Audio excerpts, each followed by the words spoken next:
લોકોને કળા હોય છે, આખો વર્ષ દુઃખી રહી શકે છે. આદત એવી લોકોને પડી જાય છે, એટલું મોટું કંઈ દુઃખ બી ના હોય. જેમ વિવેક ધૈર્યાશ્રમ આપણે સમજીએ, હઠસ ત્યાજ્યસ્ય સર્વથા, હઠ કરવાની મહાપ્રભુજી ના પાડે છે.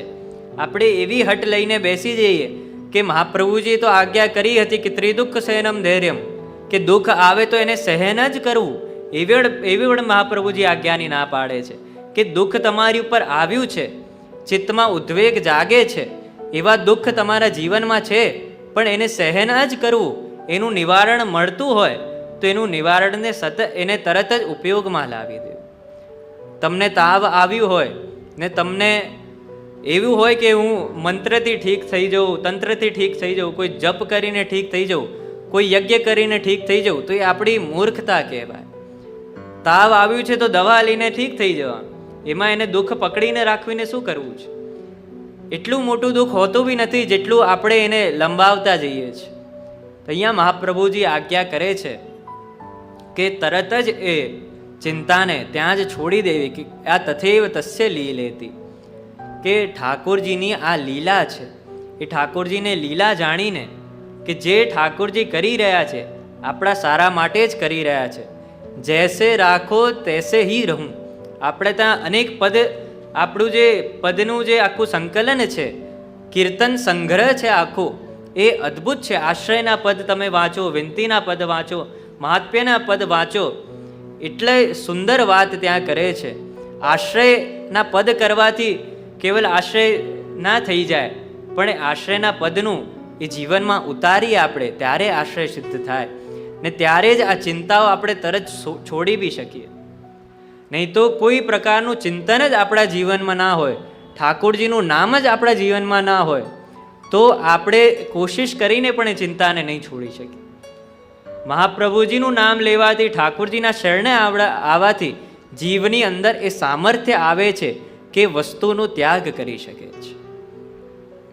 ખોટી વસ્તુનો ત્યાગ કરીને સાચી વસ્તુને પકડવું એ વૈષ્ણવ કરે છે. અહીંયા ચિંતા એ નકામી વસ્તુ છે. કોઈ ચિંતા ક્યાં કામની વસ્તુ છે?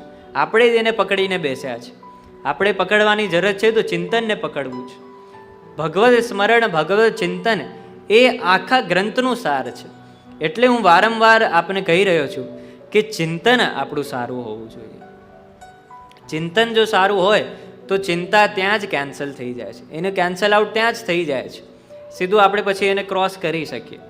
ચિંતાની વાત જ ના જાગે જો ચિંતન આપણું સારું હોય તો. એવી પણ જો ક્યારે પરિસ્થિતિ આવી જાય, આટલી ચિંતાઓ મહાપ્રભુજી બતાવી, એના નિવારણ પર બતાવ્યા, પણ એની પછી પણ જો આપણામાં એવી ચિંતા જાગે છે તો ત્યારે એને ઠાકોરજીની લીલા સમજીને, એને સહન કરીને, એને વ્યર્થ જાણીને એ ચિંતાને ત્યાં જ ધૃતમ ત્યજેત, એ જ ક્ષણે છોડી દે, એ જ સેકન્ડે છોડી દેવી, એને પકડીને નહીં રાખવું.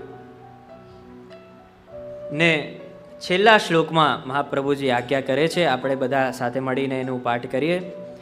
તસ્માત સર્વાત્મના નિત્યમ શ્રી કૃષ્ણ શરણમ મમ વદત્પિરેવ સતતમ સ્થેયમિત્યેવ મે મતિ. જેમ વિવેક ધૈર્યાશ્રયમાં મહાપ્રભુજી આજ્ઞા કરે છે કે છેલ્લું ઓપ્શન સર્વથા શરણમ હરિ, કે બધી પરિસ્થિતિઓમાં, ત્યાં 14 પરિસ્થિતિ આપે બતાવી હતી વિવેક ધૈર્યાશ્રયમાં, કે બધી પરિસ્થિતિમાં ઠાકોરજીની શરણાગતિનું ભાવન કરવું. એટલું તો આપણે વિચારી શકીએ કે હું ઠાકોરજીની શરણમાં છું. એ જ આ મંત્ર છે, એ જ આપણો આ મહામંત્ર છે, શ્રી કૃષ્ણ શરણમ મમ. ઘણા લોકોને લખવામાં વાંધો આવતો હોય, એ હલન પછી લગાડી દે છે, આગળ લગાડી દે છે, પછી મમ પછી 2 ડોટ લગાડો તો એનું આખું અર્થ જ બદલાઈ જાય છે. એનું અર્થ એવું થઈ જાય કે જે ઠાકોરજી આપણી શરણમાં છે. મમ છેલ્લે લગાડો, મમમાં છેલ્લે વિસર્ગ લગાડો, પણ આપણે ઠાકોરજીની શરણમાં છે. ઠાકોરજી આપ જ મારું શરણ છો, એ જ વાત આપ કૃષ્ણાશ્રયમાં પણ કહી રહ્યા છે. કૃષ્ણ એવ ગતિર્મમ. જગતમાં કોઈના ચરણારવિંદ સમર્થ છે કે જેનાથી આપણી બધી ચિંતાઓનો નાશ થાય, આપણી અલૌકિક ગતિ થાય, આપણને ભગવદ અનુભવ થાય,